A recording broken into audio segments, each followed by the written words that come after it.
ठेकेदारा सुना फिर राती बीबी को चिमचे खादे नी। ਓਏ ਮੈਂ ਤੁਹਾਡੇ ਯਾਰ ਬੀਬੀ ਦੇ ਥੱਲੇ ਨਹੀਂ ਲੱਗਾ, ਸਮਝ ਲੱਗੀ ਜੇ।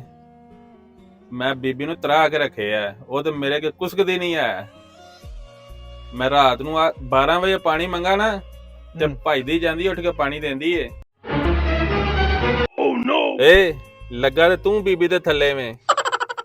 अच्छा काम कर जाके ਆ ਮੈਨੂੰ ਪਤਾ ਹੈ ਸਾਰਾ।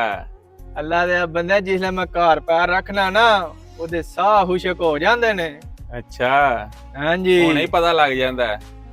ਜਾ ਹਾਂ ਬੀਬੀ ਨੂੰ ਆਹ ਅੱਜ ਜਿਹੜੀ ਮੈਂ ਦਿਹਾੜੀ ਲਾਈ ਏ, ਅਸੀਂ ਰਲ ਕੇ ਯਾਰ ਪਾਰਟੀ ਕਰ ਲਈਏ।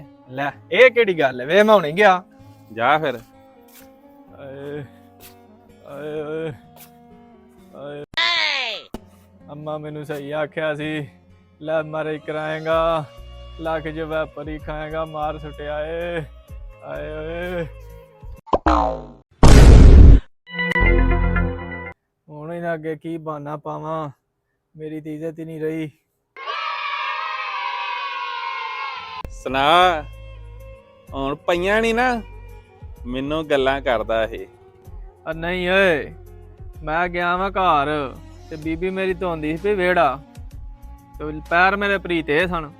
ਤੇ ਉਹ ਜਿਸ ਟਾਈਮ ਵਿਹੜੇ 'ਚ ਪੈਰ ਰੱਖੇ ਨੇ ਉਹਨੇ ਵੈਪਰ ਮਾਰਨ ਲੱਗੀ ਸੀ, ਉਹ ਵੱਜ ਗਿਆ ਮੇਰੇ ਸਿਰ 'ਚ। ਇਹ ਨਾ ਸਮਝਿਆ ਜੇ ਕਿ ਬੀਬੀ ਤੋਂ ਡਰਦਾ। No, no, no, no.